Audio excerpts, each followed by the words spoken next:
हम लोग इस टाइम मौजूद है जनपद संभल में और दरअसल आपको बता दें कि वक्फ बिल को लेकर जिस तरह दिन भर चर्चा रही और मेरे साथ इस टाइम संभल के मुस्लिम समुदाय के लोग हैं, इनके आखिर दिल में क्या है, क्योंकि संभल में सत्यवीरा चौकी इसके अलावा वक्फ संपत्तियां कैसी निकली थी। संभल लगातार चर्चाओं में 24 नवंबर की हिंसा के बाद चल रहा है। आइए जानते हैं सबसे पहले कि सर वक्फ संपत्ति को लेकर जिस तरह से चर्चा रही है, क्या कहना है आज? कुछ तो सस्ता लो, सब बढ़िया लो, इसमें क्या खास बात है? थोड़े में ज्यादा स्वाद, यही तो है इसकी खास बात। ये जो बिल आ रहा है ये कोई गलत नहीं। 2027 में 25 से पहले जो था वो तो वही रहेगा, तो इसमें परेशान होने की तो कोई बात ना है। लेकिन जो हमारे वक्त के जो मुतवल्ली हैं, जो वक्त को देख रहे हैं, वही बेईमान आदमी है। अभी जमीन की जमीन यहाँ पे तो इजराइल में उसने वक्फ की जो रजिस्टर्ड है उसने अपने नाम करा ली। वक्त की जमीन जब कहाँ होती है, उन्होंने 420 से फ्रॉड करके उन्होंने अपने नाम कराया। तो ऐसे ऐसे लोगों का इलाज होना चाहिए और वक्फ बिल जो है ये आना चाहिए। हाँ जी, क्या कहना था जिस तरह से ये वक्फ बोर्ड आया है, वक्फ संपत्ति का मामला चला है? सबसे पहले तो मैं अपने प्रधानमंत्री से ही कहूँगा कि ये मुस्लिम मसाइल पे जो है इंटरफेयर इतना ना करें, क्योंकि इंटरफेयर करें तो ऐसा बिल लाएं जैसा 3 तलाक का बिल लिया है, किसानों का बिल लिया है, अब वक्फ का बिल लिया है। आप लाइए बिल, बेरोजगारी कैसे खत्म होगी, रोजगार कैसे मिलेगा, महंगाई कैसे कम होगी, इसके लिए हम तन मन धन से साथ हैं सरकार के। अब ये इसमें शायद जनता को देश के सुकून से जीने दीजिए। इस बार कोई मौका नहीं था वक्फ बिल लाने का। आप अगर किसी महकमे चले जाइए, किसी जगह चले जाइए, हर आदमी परेशान है, इस बात खाने पीने से परेशान है। खाने भी परेशान है। सर जो बोर्ड का बिल आया है, क्या कहना है, किस तरह से आ रहा है, क्या मानना है? बिल तो सरकार ने अभी ये कहा है कि जो 2020 से 25 तक का जो बिल है वो वैसे रहेगा जैसा है। आगे वो जो है वो सरकार दोनों पक्षों के समर्थन में काम करे, जिसमें मुस्लिम की राजी हो। आपको कैसे महसूस हो रहा है बिल को लेकर? ये सही है कि जो 25 तक का दिया है वो ठीक है। आगे के लिए जो है वो मुस्लिम पक्ष के लिए भी सही होगा और हिंदू पक्ष के लिए बिल जो आ रहा है, सर क्या कहना है कि लेकर आपके क्या दिन में चर्चा रही? ना बिल जो ला रहे हैं ये अच्छा ही होगा, क्योंकि इससे पहले 3 तलाक का बिल आया, उस पर तलाकों में कमी बहुत आई है, जो हर तीसरे दिन खबर आती रह गई तलाक की। अब 6-6 महीने खबर नहीं आ रही।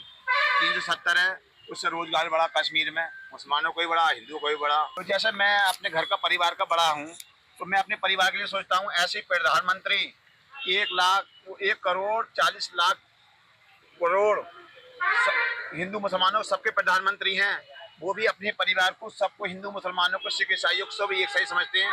अगर बिल आगा तो ये इससे मुसलमानों को कोई परेशानी नहीं होगी। क्या कहना था जिस तरह से बिल आ रहा है, उस बिल को लेकर लगातार सरगर्मियां तेज है, विपक्ष भी है, सब लोग बहस चली है लोकसभा में। बिल आ जाए कोई बात नहीं है, कोई हमें इस बात को महसूस नहीं हो रहा कि बिल आ गया। विपक्ष के लोग जो है इस चीज का मुद्दा उठा रहे हैं, बहुत बड़ा इशू बना रहे हैं। लेकिन बिल में यह है कि जो भू माफिया लोग हैं, माफियाओं का कोई दीन धर्म, कोई मजहब, कुछ वो नहीं होता। माफिया किसी प्रकार का हो सकता है, तो माफिया गर्दी खत्म करने के लिए, समझ रहे हो ना, तो उसमें बिल आ जाए कोई दिक्कत नहीं। लगातार जिस तरह से जो लोग माफिया हैं, या किस तरह से क्या कमी आएगी, क्या मानते हैं सर?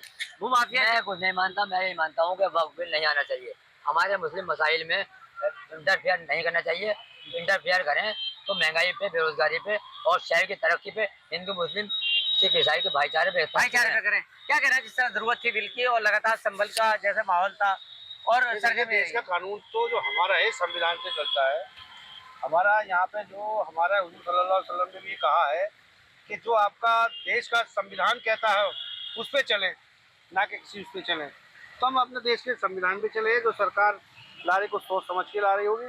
और दूसरी बात यह है कि किसी को नुकसान ना पहुंचे, ना मुसलमान को नुकसान पहुंचे, ना हिंदू को पहुंचे, ना मुसलमान को पहुंचे, ना हिंदू को। ये बिल क्या कहना है सर जिस तरह बिल का? ये जो खान भाई हमारे बोल रहा है, ये बिल से ऐसा होना चाहिए कि ना मुस्लिम को कोई नुकसान पहुंचे, ना हिंदू को कोई नुकसान पहुंचे, दोनों को संबोधन। दोनों को क्या इस बात से समर्थन है? मैंने भी यही सुना टीवी पे, जितने भी बीजेपी के एमपी जो मंत्री जो बोले थे, वो उनका विचार ये थे कि किसी को, हिंदू मुसलमान को, किसी को इससे कोई नुकसान पहुंचने वाला नहीं है, क्योंकि हमें ये पता चल जाएगा कि हमारी वक्फ की ज़मीन कहाँ है। अब तक हमें पता नहीं थी। कुछ लोगों ने हिमीनामे लिखवा दिए और मकान बनवा दिए वक्फ की ज़मीन पर। वो सारी चीज़ें अब सामने आ जाएंगी सब मुसलमानों के। फिलहाल मेरे साथ जिस तरह से जुड़े हुए थे और लगातार इनका कहना है, ठीक है, कि जिस तरह से जो वक्फ है, लेकिन इस टाइम जो हालात है उसको भी सरकार नजर में रखे। लेकिन वक्त संपत्तियां जिस तरह से जो लोग चाहे वो भूमाफिया हो या जिस तरह से वक्त संपत्तियां अपने कब्जे में कर ली है और जो वक्त संपत्ति के बोर्ड बना हुआ है उस बोर्ड पर भी कार्रवाई हो तो बिल अगर वो सफल हो जाएगा कि जो लोग इसके आड़ में शिकार कर रहे थे वो शिकार भी कम होगा। फिलहाल लोगों में खुशी की लहर भी है और डिमांड भी है कि आगे भी जो सरकार करती है बेहतर करती है और बेहतर करेगी। लेकिन बिल आने से जिस तरह से लगातार चर्चाएं चली है, चाहे विपक्ष की बात हो या पक्ष की बात हो, बिल पर एक ऐसा प्रतिक्रिया चल रही है कि बिल मुसलमान के लिए नहीं हर कौम के लिए देश के लिए बेहतर होगा। अब देख रहे हैं कि बिल के साथ किस तरह से यहाँ पर जो चर्चाएं लगातार गर्म हुई है उन चर्चाओं के साथ साथ सरकार किस तरह से अल्पसंख्यक मुस्लिम और जो क्षेत्र में जो वक्फ संपत्तियां हैं किस तरह से उनको आजाद कराती है और किस तरह से उनको न्याय मिलता है, ये आने वाला वक्त ही बताएगा। Video journalist Muzammil Danish, TV9 Bharat वर्ष संभल। वीडियो जर्नलिस्ट अहमद मुस्तफा के साथ मुजम्मिल दानिश, TV9 भारत वर्ष संभल। कुछ तो सस्ता लो, सब बढ़िया लो, इसमें क्या खास बात है? थोड़े में ज्यादा स्वाद, यही तो है इसकी खास बात।